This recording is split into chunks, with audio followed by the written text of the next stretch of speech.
Bismillahirrahmanirrahim. Assalomu alaykum. Aziz va muhtaram Sharq Turkistonlik qarindoshlarim. Bugun yana bir video suhbati bilan qarshingizga chiqib qoldim. Aldı bilan hammanglarga Allohning go'zal salomlari bo'lsin. Niyat qilgan ulug'vor ishlaringizda Alloh yordamchingiz bo'lsin. Qarindoshlar, bugungi dunyo vaziyati haqida tushunganlarimni, o'ylaganlarimni sizlar bilan o'rtoqlashgim keldi. Bu ikki asosiy mazmun. Birisi Suriyadagi yangi vaziyat, yana biri Pokiston, Hindiston to'qinishi haqida. Gapni Suriyadan boshlaylik.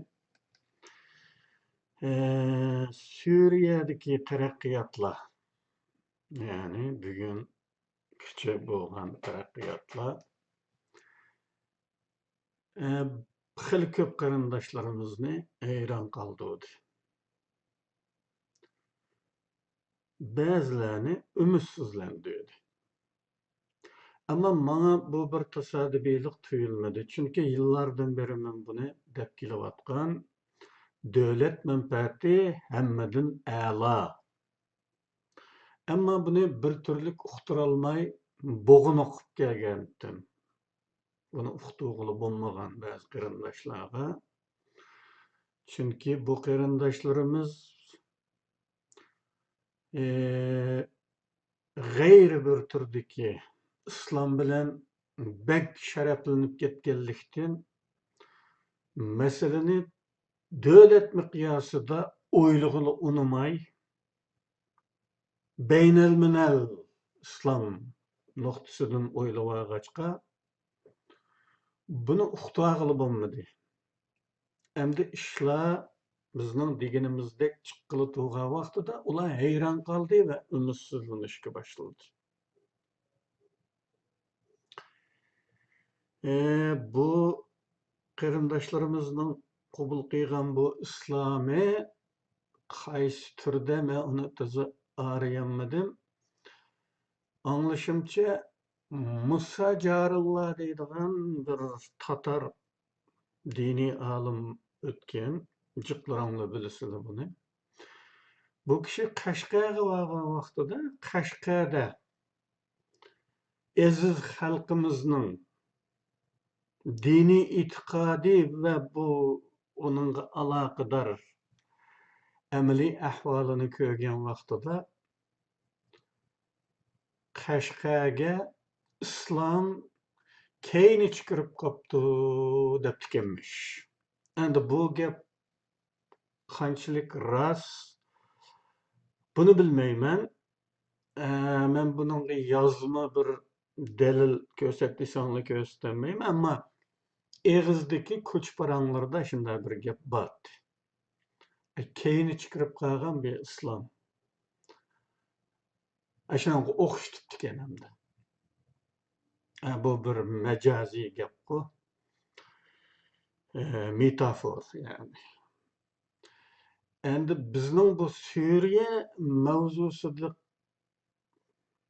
gap qilgan vaqtimizda qarshimizga chiqqan qarindoshlarimizdagi islomni shu Musa Jarullah degandek keynichi kirib qolgan islommi ya bu yenichisimi uni men toza arayanmayman. Ama bir narsa aniq buningda. Bu Xitoy mollalar tarafidan o'zlashtirilgan. Kallalarga quyilgan bir xil islom bu. O yenicha ya aqchi ekanligi aniq seziyor ama ma tarafi aniq. Şoňa bulaga indi Suriýe ýeni hökümetiniň tutumlary uly kütken ýerden çykmay, ýani halipelik gurulmady, şeriat döwletimi bolmadydy. Bu ulany ümitsizlendirdi. Men bunyňa heýran kalmaýym. Döwlet diýen açda boldy. Şoňa men Suriýe ýeni hökümetini eýipläş tarapdary emas. Her kim öz gymyny üzi kıldy. Bu dünýäniň kanunyýeti. Bunyň heýran kalgyçylyky ýok. Başga bir adamdan hapa bolanmaýsa, o üzüniň döwletini gymyny kıldy. O saňa okşaş hamaketlerçe o bütün dünýäni azat kıldygan andan ham hyýallarda bolmaýdy we bolanmaýdy. Şoňa onuňdan agyrnmaýmyn men, amma bu agyrnywatganlar bizniň aşşu İslamçı qarindaşlarymyz. Suriýedagi teraqqiyatly qarindaşlarymyzni mana şu jähetden heýran kaldyrdy.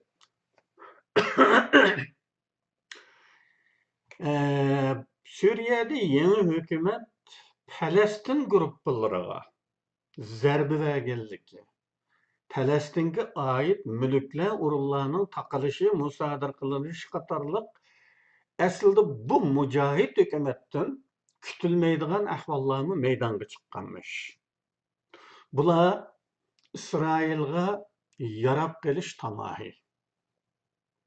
Ýeni hökümet İsrailga yarap geliş qitirişmakda. Bunundanmy döwlet menfaati hemmeden äla diýen hikmetke erişiş mümkin.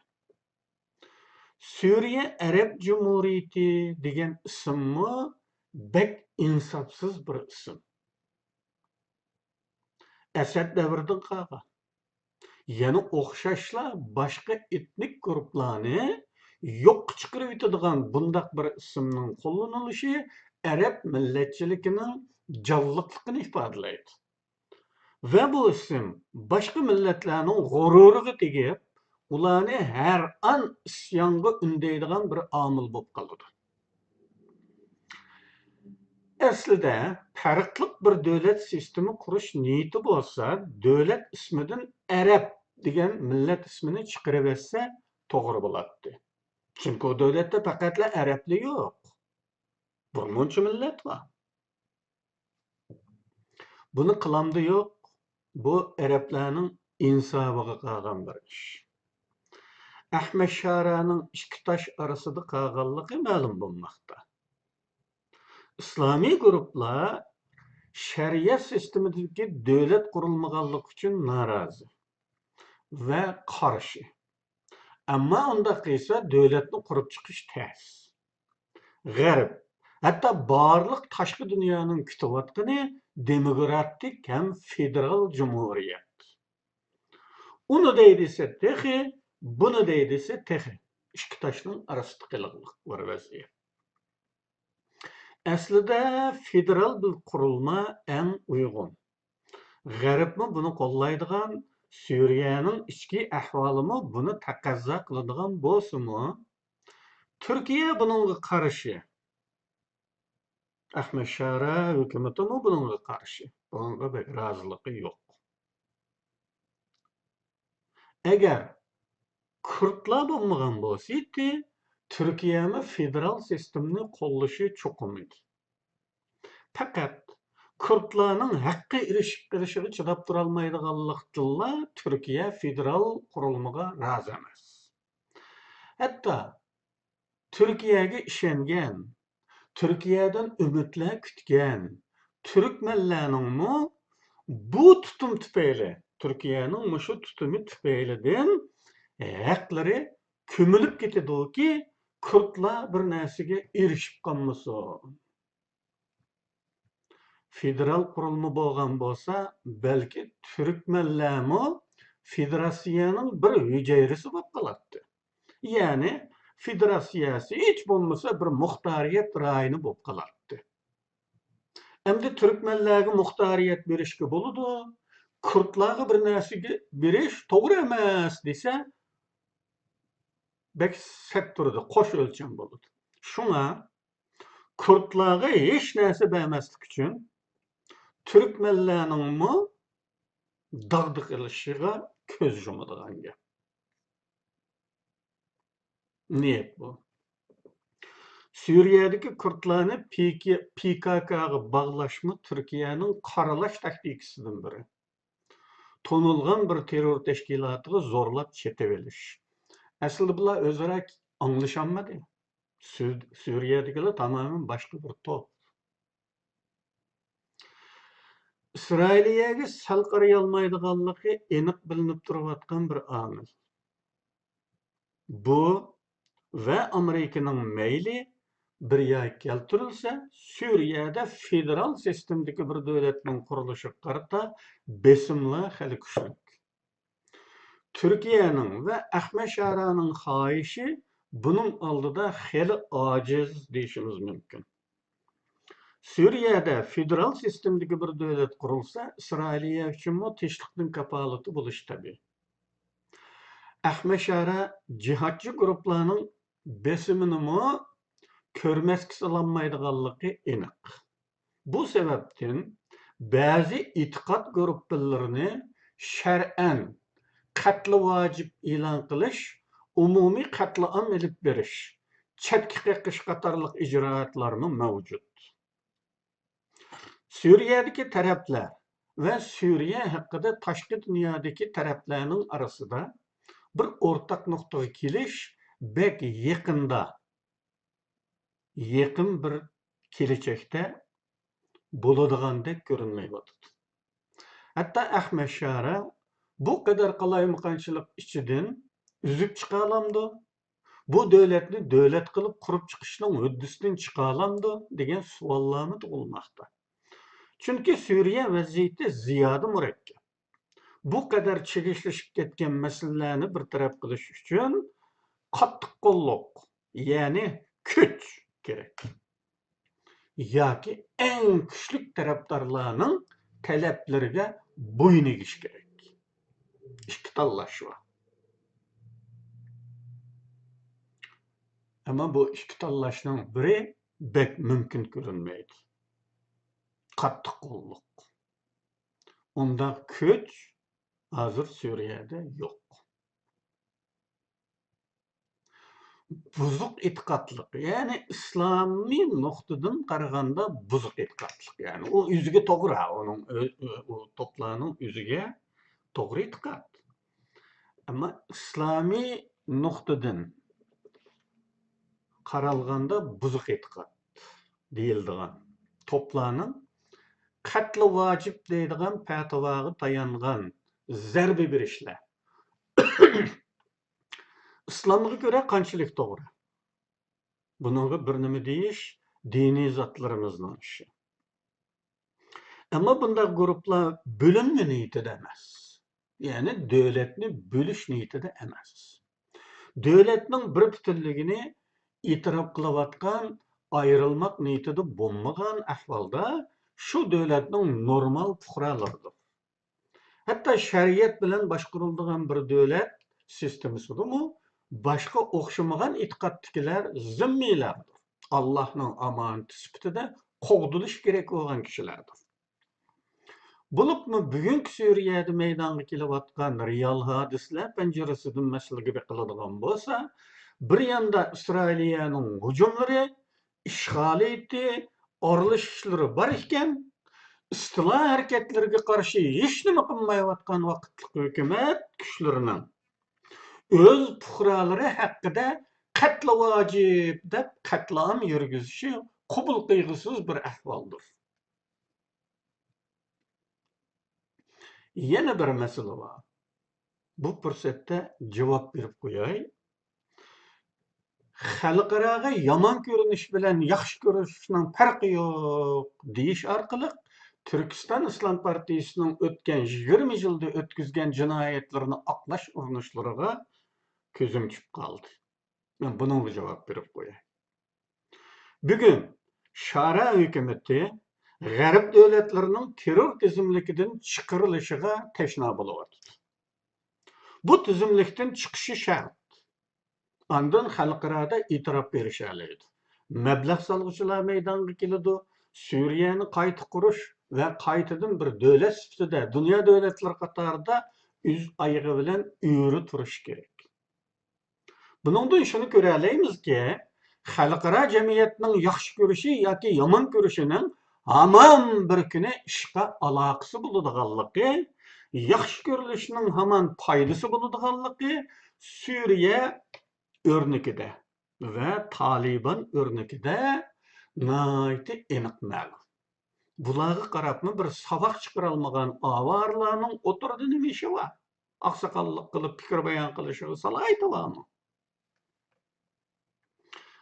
Oldingi videolardan deb o'tganimdek Arab bahori elib kelgan Suriyadagi 10 necha yillik urush, qurbon berish, vayron bo'lishlarning kimga hammadan bek yarag'anligi, kim hammadan bek foyda olganligiga diqqat bilan qaraydigan bo'lsak, hech qanday qurbonlik bermagan Isroil eng cho'ng foydag'ichi bo'lib chiqqanligini ko'ramiz. Endi bir oz Pokiston, Hindiston to'qinishi haqida to'xtalaylik qarindoshlar.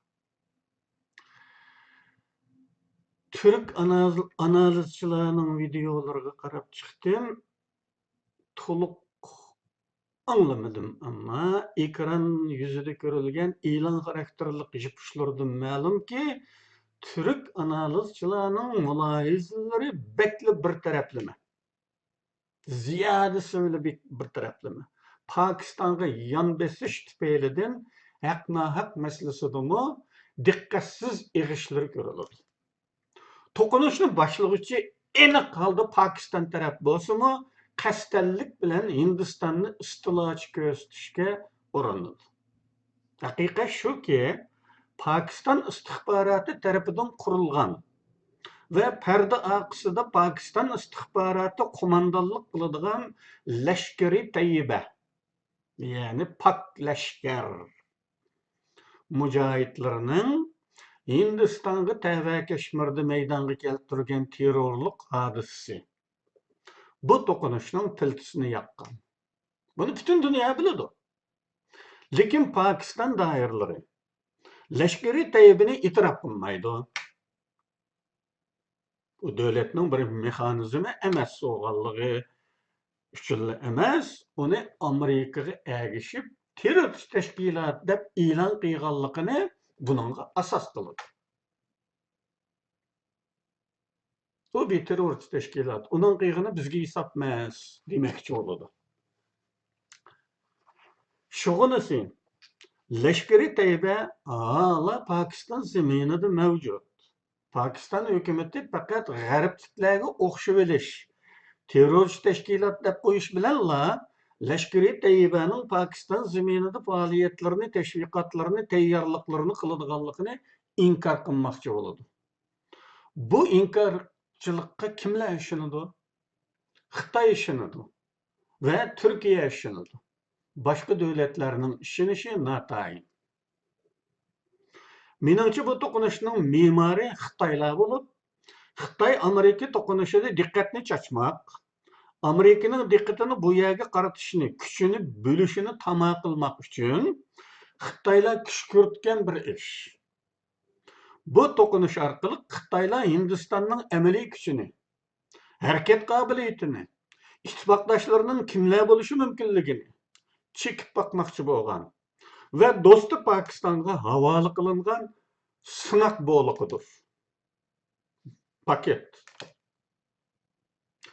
Hindiston hukumati xalqaro munosabatlar nuqtasidan ayblashlarga, diplomatik sapchiliklarga bahona tepish uchun bu ishni hukumat kuchlari bilan emas, Lashkari Tayyiba partizanlariga buyruq qildigan. Pokiston hukumati desteklik mushu turdagi islomiy guruhlar xeli ko'p Pokistonda. Mesela Harakatul Ansar, Jamaatul Islam, Lashkari Tayyiba degandek. Ular mujohid tashkillaydi, tarbiyalaydi, andın Hindiston tarafdagi Kashmirga evatib ag'dirmichilik faoliyatlar olib boradi. Buni xalqning ichidagi guruhlar qildi. Pakistan hükümeti bilen alakası yok dep, setçilikten yüzünü kaçırış için şunda kıldı. Tokunuş başlanğandan bugüngacha Hindistan tarafta görülgen ahval, Hindistan'ın an'anaviy ortaklarından bolgan Rossiya bu işe aralashmaydigan bulup tarafsizlik ifadesi bildiripti. Çünkü Xitaylar bilen bolgan münasebetde tengpungluk saklaması bolmaydı. Ukrayna tokunuşida Xitaylar qısı tutdu. Hazırtaki Ukrayna tokunuşu hal bolmadı. Eğer onundan tamamen qutulgan bolsaydı, belkim Hindistan'a arka çıkışı mümkündü. Bir ihtimallık. Ama hala o tokunuştan yüzünü kutkuzanmagan Rossiya Xitayni rencitmeslik için betaraflik e'lon qildi. Aslida bu betaraflik Rossiyaning yanılı ko'ngli Hindiston tarafda ekanligini bildirdi. Agar bekrak Xitoyni do'st bilib ketgan, Xitoyga bekrak ishinib ketgan bo'lsaydi, aniq holda Pokiston taraf bo'lgan bo'lardi. Ikkil tarafga aralashmaganligining o'zidan shuni bilalaymiz-ki, yanıla Hindistonga moyilligi bor. Amerika mı Hindistan'ga taraftarlığını aniq bildirmedi. Ama Pakistan tarafta bo'lsa, Xitoylarning taraftarlığı aniq. Bundan başka Türkiye mi ifade bildirdi. Pakistan 6 tane Hindistan kurashchi aeroplanini tushirganligini iddia qilgan bo'lsa-mu, Hindiston buni yolg'onladi. Her iki taraf o'zining tashviqot ehtiyoji uchun shunday qildi deyishga bo'ladi. Anın 6 aeroplan tushirdik deganimi tashviqot uchun bo'lgan bo'ladi. Buning tushirmadi deganimi tashviqot uchun bo'lgan bo'ladi. Çünkü her iki taraf öz xalqining keyfiyatini canlıq tutması bo'lmaydi. Bu to'qinish orqali Xitoylar kelgusida o'z beshiga kelish ehtimoli bo'lgan falokatlar haqida bir pratik tajriba qozonmoqchi. Kelgusi haqidagi muloyiza va xulosalarda bu to'qinishda ko'rilgan ahvollarni amaliy o'rnak sifatida foydalanib, xalqaro munosabatlarni muloyiza qilgan vaqtida foydalanadigan nuqtalarni harflar bilan ifodalab so'zlagan tuqqo burun. X'lar, Y'lar. Yani foydali taraf omillar X1, X2, X3, X4 ve yoki ziyonliq taraf. Yana birisi Y1, Y2, Y3 bu omillar. Buni bir yerga kelib tahlil qilatdik-ku. Xitoylar mana bu maydonga kelgan pratik bir ishdan mana shu omillarga qarab texmi to'g'ri xulosalarga erishishni ko'zlaganligi cho'qim. Yana bir darajadan tashqari kuch bo'lish yo'lida ko'rinarlik ilgarilayotgan Hindistonning amaliy kuchini emas, dünya jamoatchiligi orasidagi nufuzi qanchalik, ta'siri qanchalik qatorliqlarni to'g'ri o'lchayalaydi bu ish orqali Xitoylar. Bundan başka Amerika'nın Hindistan bilen tüzüşken ahdinomalari xususidami qanchalik amaliy qo'llashi, qanchalik amaliy yordami bo'lishini mana mushu manevr bu bir. Xitoylar uchun bir manevr bu. Pakistan ve Hindistan to'qinishi. Bu manevrdan foydalanib, texmi to'g'ri o'lchab chiqqili bo'ladi. Bu demek Xitoylarning kelajak siyosatlari, strategiyalar, harbiy kuch tanshakları uchun boshqa davlatlarni kuch ko'rsatib sahnaga chiqqan manevr deyishimiz mumkin. Keyinki bilingan ahvolda Xitoyning boshqalarning o'lim yetimi badaliga elib berayotgan bu manevrda maqsad faqat xalqaro munosabatlar nuqtasidan tomir tutishlar emas, yana o'zlari yasagan, ammo amaliy bir urush sahnasida sinalmagan qurollarini Pokiston orqali sinab ko'rayotganligini ko'rsatmoqda. Endi Kashmir deb atalgan bu tuproqqa kelsak, Kashmir qadimdan mavjud bo'lgan bir jo'grafiyalik rayon ismidir. Ming yillar avvalmi Kashmir deb atalgan bir rayon mavjud. Pokiston 47-yili dunyoga kelgan bilan Kashmir degan bu yurt bor qadimdan. Sultan Istiqbolxon 18 yoshida taxtga chiqqandan keyin tunji harbiy harakatini Kashmirga qaratgan. Ya'ni 20 yoshida Kashmirga qo'shin tortgan edi. Bu tufaylidan tarixda Kashmir bizning ajdodlarimiz tarafidan boshqarilgan chog'lari bo'lgan. Ya'ni Sharq Turkistonning bir parchasi bo'lgan davrlarni boshdan kechirgan. Hatto yakin Saidiya xonligi davridami Kashmirning ma'lum rayonlari Saidiya xonligiga tabe bo'lgan. Va buningga dalil sifatida Kashmirning shu bo'laklaridagi aholining Saidiya xonligiga boj topshirgan hujjatlar mavjud.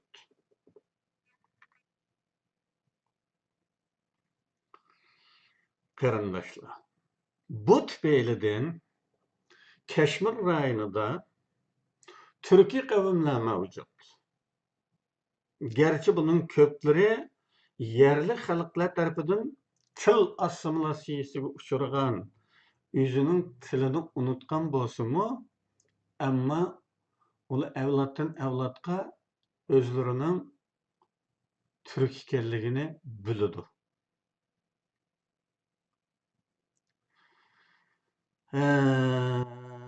Mana shunday qilib Pokiston degan bu yangi atalgan davlat maydoniga kelishdan minglab yillar avvalmi bor bo'lgan bir yer bu Kashmir. Pokistonning o'ziga tava bo'lgan Kashmirni ozod Kashmir deb atashi Xitoy kommunistlarining istilohasini ozodlik deb ataganiga o'xshab ketadigan bir hol. Chunki Kashmirliklar aslida mustaqil bir davlat bo'lishi kerak edi. Şunu Pakistan hükümranlıqidagi Kashmirliklar Pakistanning hükümranlığını rastilla ozodlik deb qaramdi yo'q.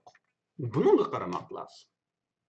Bu atashda go'yo Pokistonga tavakesh qismdagilar ozodlikda, hurlikda, Hindistonga tava qismdagilar zulmda kabi bir tashviqot turqi bilinib turadigan bo'lsa-mu, mening bilishimcha Kashmirliklar ne Pakistanning hukmronligini, ne Hindistonning hukmronligini xohlamaydi. Bu arada Pakistanning birdan bir ortiq tarafi avantajı yoki Kashmir xalqining ko'p sonli aholisi musulmon bo'lishidir. Musulmon bo'lganligi uchunla uni Pokiston zamini bo'lish kerakdi, shartdi degan olmaydi. Ko'pchilikka ma'lum, bugungi Bangladesh 47-yili İngilizlar qo'lidan Pokiston, Hindiston mustaqil bo'lib ayrilib chiqqan zamonda Bangladesh Sharq Pokiston deb ataladi. Sharq Pokiston. Hindiston zimini ikkiga bo'lib turgan bir Pokiston davlati edi. Musulmon ulumi, bulumi musulmon. Lekin Bangladesh xalqi boshqa bir millat. Bu tufaylidan Pokistonning hukmronligiga rozi bo'lmadi. 70-yili Pokistondan ayrilib mustaqil bo'ldi. Sebebi Pakistanlıklar Arap ilifbasini tanıdı. Urdu tilini tanıdı. Lekin Bangladeshning tarixdan kelayotgan bu Himalaya rayonini o'ziga xos bo'lgan bir ilifba sistemasining ichida bir ilifbasi bor. Ya'ni Tibetlardan taki Kambodjagacha Hindiston, Bangladesh, Sri Lanka bularning bir o'xshab ketadigan bir-biriga yaqin keladigan bir xil ilifbasi bor. Bangladeshning yeziqi bor. Yeziqi bor tug'an bir millatga Arab ilifbasini tanıdı Pakiston hukumati ve Urdu tilini davlat tili deb tanıdı. Bu tufaylidan isyon boshlanib, neticede Bangladesh mustaqil oldu, Pakistan'dan ayrıldı. Demekçi olduğumuz şu ki, itiqatның o'xshash bo'lishilla u xalqning boshqa bir etnik guruhning hukmronligini qabul qiladi, uningga rozi bo'ladi deganlikni bildirmaydi. Shuningga o'xshash Kashmir xalqining ko'p sonliq aholisi musulmon bo'lsa-mu, Pakistanning hukmronligini qabul qilamdi, qilmamdi. Uning qalbida bu ixtiyorlik bormi yo'qmi, unga qaramoq lazım. Ama hükümran guruhning og'ziga qaraydigan bo'lsangiz, ular zaten o'zining tashviqoti uchun har qanday gapni deyalaydi, yolg'onlarni. Xitoyning og'ziga qarasangiz, bizmi bek rozi, Xitoy hukmronligiga bek rozi. Junxo millatining bir qismi o'g'inimizga bek o'zimizni baxtiyor his qiladigan qilib ko'rsatadi u. Shunday bir ishlar. Shunga u hukmron doiralarning mustamlik xalqlar haqidagi gaplariga ishongili olmaydi. Buni Kashmirlikning o'zidan so'ramoq lozim. Ya'ni uchirgan bizdan so'rasak balkim Pokiston yaxshi biz bek suyimiz deyishi mumkin. Kim biladi, o balkim munofiqdir. Xitoydan ayrilmaymiz deydigan Uyg'urlardan bir ko'mini bor u. Qurultaylargacha. Şunun o'xshashdan birisi uchrab qolsak, uni hisobni qilg'ili olmaydi. Bu tufaylidan Kashmir mustaqil bo'lish orzusi bo'lsa-mu, tarixdan beri diniy shuarning salmoqi ig'ir besib ketish tufaylidan, ya'ni islomlashtirib etganlik uchun mustaqillik orzusini islomlashtirib etganlik uchun dunyo tarafidan tashlab etilgan yetim bir da'vosi bor ularning. Agar ular mustaqillik shuari bilan harakat qilgan bo'lsa, balkim allaqachon mustaqillikka erishish ehtimoli bor edi. Ko'rilayotgan amaliy ahvol shuki, ikki davlat o'xshashla haq iddao qilayotgan bu territoriya aslida har ikki davlatni xohlamaydigan, mustaqillik orzusi bo'lgan etnik qurilmasi o'xshamagan bir rayondir. Bu to'qinishning oqibati qanday bo'ladi? Buningga qiziqishli cho'qim. Agar darajadan tashqari cho'ng davlatlardan biri sahnaga chiqib, ikki davlatni kelishtirmasa, har ikki davlatning g'ururi uchun qarshi tarafga yo'l qo'ymaydiganligi bilinmoqda. Xitoy uchun bu to'qinish qo'sh foyda keltirish ehtimolligi bor. Qo'sh foyda.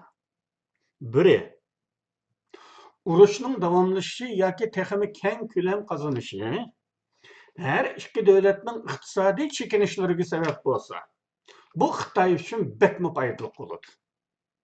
Hindistondan iborat an'anaviy Xitoy raqibi bo'lgan bu davlatning xo'riki paslasa, Xitoy uchun bir qozonch.